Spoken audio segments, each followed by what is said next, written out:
Bonsoir et bienvenue chez les Johnny Maniacs. Nous sommes dans le studio de Radio Nouvelle-Calédonie où il y a une trentaine d'années, un jeune animateur a eu la prodigieuse idée de faire venir Johnny Hallyday. Ce jeune animateur a quelque peu vieilli, c'était Roger Dodan à l'époque. Bonsoir Roger. Bonsoir Olivier. Oui, effectivement, ça fait une trentaine d'années. Johnny Hallyday à Nouméa, c'était un événement qu'on n'attendait pas. C'était facile de faire venir Johnny Hallyday? Facile, en tout cas, c'était pas difficile. Bien sûr, il y a des tractations avec l'agent, il y a des échanges de courrier et tout, mais dans l'ensemble, pas de problème.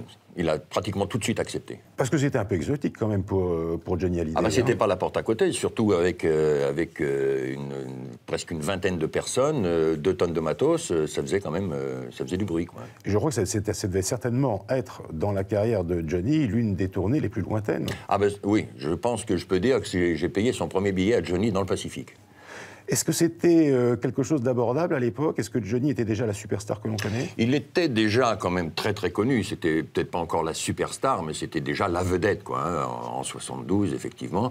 Et, mais ils avaient fait certaines concessions pour aller si loin et c'était abordable. Bon, alors comment ça s'est passé à la Tontouta? C'était du délire? À Tontouta, on avait quand même...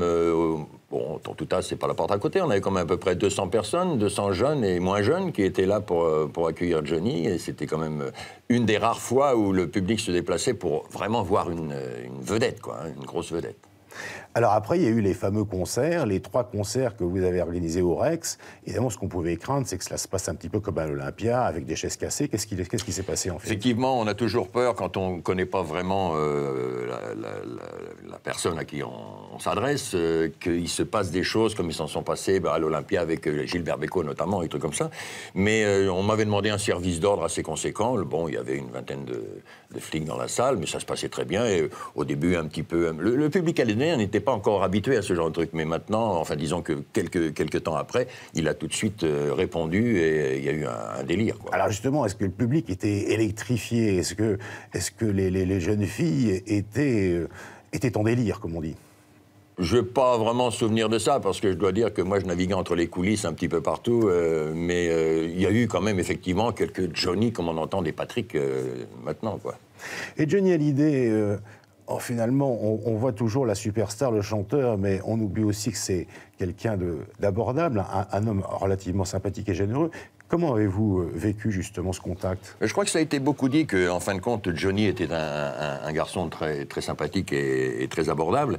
Moi, ça s'est tout de suite très bien passé, puisque à Tontouta, j'étais l'accueillir à la descente de l'avion, et que tout de suite, une fois qu'il m'a été présenté, il m'a dit « Allez, on se tutoie », tout ça. On avait sensiblement le même âge, donc il n'y a eu aucun problème. Vous aviez les cheveux longs à l'époque? Ah oui, j'avais les cheveux assez longs, oui, effectivement. Mais les idées assez courtes aussi. C'était la mode. C'était la mode. Et Johnny, est-ce qu'il a aimé la Calédonie? Je pense que c'est une question qu'il aurait fallu poser à Henri Morini, qu'il a beaucoup mieux connu que moi, sur le plan distraction en Nouvelle-Calédonie. Il l'a emmené à l'île des Pins, il l'a emmené à l'île Ouin. Bon, mais en dehors de ça, je crois me souvenir qu'il m'a dit beaucoup de bien de la Calédonie, oui. Surtout que vous avez fait un bout de voyage avec lui aux îles. Ah ben, après, nous sommes partis à Tahiti, puisque je faisais mes tournées sur Nouméa à Tahiti, et moi qui aurais bien voulu dormir dans l'avion, il m'a tenu la jambe pendant 6 heures, quoi, sans arrêt. Et vous avez parlé de quoi? On a parlé de choses et d'autres, on a parlé surtout des futurs spectacles que j'envisageais de faire et de voir dans quelle mesure il pourrait m'aider à obtenir telle ou telle vedette, quoi. Ah, c'était déjà très très gentil de sa part, hein. Ah non, mais Jojo a fait beaucoup de ce côté-là. Effectivement, il m'a aidé à voir 1 ou 2 autres personnes par la suite.